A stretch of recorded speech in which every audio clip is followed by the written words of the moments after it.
اللہ صلی اللہ علیہ وسلم مساکین سے کتنی محبت فرماتے تھے۔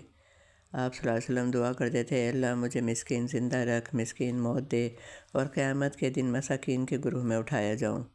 مسکین وہ شخص ہے جس کے پاس زندگی کی ضروریات پوری کرنے کے لیے کافی وسائل نہ ہوں۔ محنت کرتا ہے، مزدوری کرتا ہے، لیکن اس کی مزدوری کی اجرت جو ملتی ہے وہ اس کی کفایت نہیں کرتی، لیکن وہ لوگوں کے سامنے ہاتھ نہیں پھیلاتا۔ رسول اللہ صلی اللہ علیہ وسلم مساکین کے ساتھ بیٹھتے، ان کی باتیں سنتے اور ان کی عزت فرماتے۔ آپ صلی اللہ علیہ وسلم نے فرمایا، مساکین 500 سال پہلے جنت میں داخل ہوں گے۔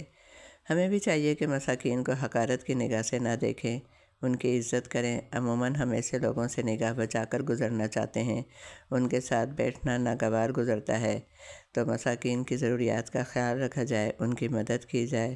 یاد رکھیں، جس دل میں مساکین کے لیے رحم ہوتا ہے، اللہ تعالیٰ اس پر اپنی رحمت نازل فرماتا ہے۔